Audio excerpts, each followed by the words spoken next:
এই মুহূর্তে বড় খবরের দিকে নজর রাখবো। জালে অন্যতম চক্রী আব্দুল হোসেন। ট্রাইটি বাংলা পর্দায় আপনারা দেখতে পাচ্ছেন দুটো ছবি। কার্যত উত্তর দিনাজপুরে গোয়ালপুকুরে পুলিশকে গুলিকাণ্ডে গ্রেপ্তার অন্যতম চক্রী আব্দুল হোসেন। করণদিঘি থানায় রসাখোয়া এলাকা থেকে আব্দুলকে গ্রেপ্তার করেছে পুলিশ। এই বিষয়ে বিস্তারিত কথা বলার চেষ্টা করবো, জানার চেষ্টা করবো, কিন্তু এই মুহূর্তে যে ছবিটা আপনারা দেখতে পাচ্ছেন একেবারে এক্সক্লুসিভ ছবি ট্রাইটি বাংলার পর্দায় আপনারা দেখতে পাচ্ছেন। গোয়ালপুকুর কাণ্ডে ধৃত আরও দুই। আপনারা জেনেছিলেন, ট্রাইটি বাংলার পর্দায় দেখেওছেন, সরাসরি ডিজি রাজীব কুমার সেখানে গিয়েছিলেন এবং বলেছিলেন, মন্তব্য করেছিলেন যে একটি গুলি করলে চারটে গুলি মারতে তারা প্রস্তুত রয়েছে। আর ঠিক সেটাও প্রমাণও হয়ে গিয়েছে। সরাসরি আপনারা দেখেছিলেন যে ছবি, জালে অন্যতম চক্রী গোয়ালপুকুর কাণ্ডে ধৃত আরও দুই। এনকাউন্টার করা হয়েছিল মূলত সাজ্জাককে, এবং তারপরে এখন জালে অন্যতম চক্রী আব্দুল হোসেন। জালে অন্যতম চক্রী আব্দুল হোসেন, গোয়ালপুকুর কাণ্ডে ধৃত আরও দুই। এ বিষয়ে মূলত যখন তাপ উত্তাপ বাড়ছে, রাজনৈতিক চাপানোতর বাড়ছে যে পুলিশের ওপরও হামলা হতে পারে, দুষ্কৃতীরা হামলা করতে পারে, এটা নিয়েই বড়সড় প্রশ্ন সম্মুখীন হচ্ছিল রাজ্য। আর ঠিক সে জায়গায় উত্তর দিনাজপুরে গোয়ালপুকুরে পুলিশকে গুলিকাণ্ডে গ্রেপ্তার হলো অন্যতম চক্রী আব্দুল হোসেন। করণদিঘি থানার রসাখোয়া এলাকা থেকে আব্দুলকে গ্রেপ্তার করেছে পুলিশ।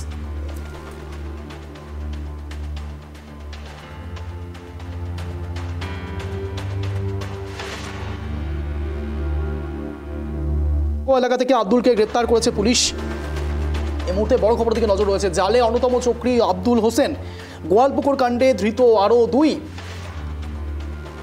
দুদিন আগেই ডিজি রাজীব কুমার সেখানে পৌঁছে গিয়েছিলেন এবং মন্তব্য করেছিলেন, দুষ্কৃতীরা যদি একটি গুলি মারে তাহলে পুলিশ চারটি গুলি মারতে সক্ষম, অর্থাৎ প্রস্তুত রয়েছে।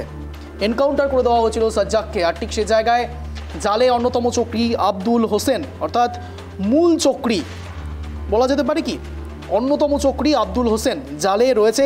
গোয়ালপুকুর কাণ্ডে ধৃত রয়েছে আরও দুই। উত্তর দিনাজপুরে গোয়ালপুকুরে পুলিশকে গুলিকাণ্ডে গ্রেপ্তার অন্যতম চক্রী আব্দুল হোসেন।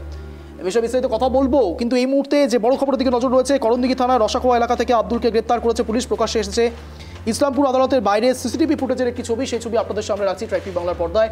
গোয়ালপুকুর কাণ্ডে আরও ধৃত দুই। এই বিষয়ে বিস্তারিত কথা বলবো। এই মুহূর্তে রয়েছে আমাদের সঙ্গে আমাদের প্রতিনিধি বিক্রম পাল। বিক্রম, সামগ্রিকভাবে ছবিটা কি ধরা পড়ছে, কি জানতে পারছো? অবশেষে কিন্তু চোপড়া কাণ্ডের যে দুইজন পুলিশ কর্মীকে গুলি করে সাজ্জাক পালিয়ে গিয়েছিল, এবং যেমনটা উঠে আসছিল সাজ্জাকের একজন সহকর্মী রয়েছে আব্দুল, তাকে কিন্তু ইতিমধ্যেই কিন্তু তাকে গ্রেপ্তার করেছে পুলিশ। যেমনটা সূত্র মারফত আমরা খবর পাচ্ছি, এই করণদিঘি থানার রসাখোয়া এলাকায়, একদম সীমান্ত এলাকায় বর্ডার রয়েছে বাংলাদেশ, সেখান থেকেই কিন্তু এই আব্দুলকে গ্রেপ্তার করেছে, এবং গ্রেপ্তার করে ইতিমধ্যেই কিন্তু তাকে গোয়ালপুকুর থানায় নিয়ে যাওয়া হচ্ছে বলে আমরা জানতে পারছি।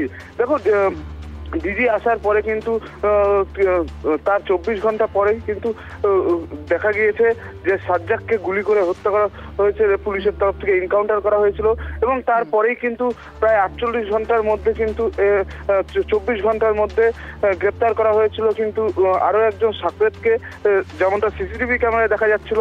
পরবর্তীতে কিন্তু তার 24 ঘন্টার মধ্যে কিন্তু পুলিশ আরও একটি বড় সাফল্য পেল, যে কার্যত যা দেখা গিয়েছিল, সাজ্জাককেও যখন পুলিশ নিয়ে যাচ্ছিল তখন হঠাৎ করে সে নেচার্স কলের বেসিসে নামে এবং এক প্রকার গুলি চালিয়ে দেয়। এক্ষেত্রে আব্দুল হোসেনকেও নিয়ে যাওয়া হচ্ছে তুমি বলছো, নিরাপত্তা কতটা টাইট রয়েছে কি জানতে পারছো? দেখো, পুলিশের কড়া নিরাপত্তাতেই কিন্তু তাকে নিয়ে যাওয়া হচ্ছে, এবং যেমনটা জানা যাচ্ছে গতকাল তাকে ইসলামপুর মহকুমা আদালতে তোলা হবে। এই আব্দুল, তিনিই কিন্তু মূল এই গোটা চক্রের কিন্তু মূল আসামি বলে কিন্তু জানা যাচ্ছে, কারণ সাজ্জাক যখন জেলে ছিলেন সেই সময় কিন্তু আব্দুলই বাইরে ছিল, এবং সেই ক্ষেত্রে আব্দুলই গোটা প্ল্যান করেছিল কিভাবে সাজ্জাক পিজা ভ্যান থেকে নামবে, তাকে মেশিন আগ্নেয়াস্ত্র আদালত চত্বরে দেওয়া, এবং তাকে পালিয়ে নিয়ে যেয়ে আশ্রয় দেওয়া, সবটার পিছনে কিন্তু এই আব্দুল, তিনিই কিন্তু জড়িত আছে বলে কিন্তু পুলিশ দাবি করছে। এবং এই ঘটনার গোটা প্ল্যানের মূল কিন্তু যে প্ল্যান করেছিল সেটাও কিন্তু আব্দুলই করেছে বলে জানা গিয়েছে। তবে পুলিশ, ধন্যবাদ বিক্রম, নজর রাখো। গোয়ালপুকুর কাণ্ডে ধৃত আরও এক। এই মুহূর্তে বড় খবরের দিকে নজর রয়েছে। মূল চক্রী, গোয়ালপুকুর কাণ্ডে মূল চক্রী আব্দুল হোসেনকে ইতিমধ্যেই গ্রেপ্তার করা হয়েছে এবং তাকে নিয়ে যাওয়া হচ্ছে গোয়ালপুকুর থানাতে।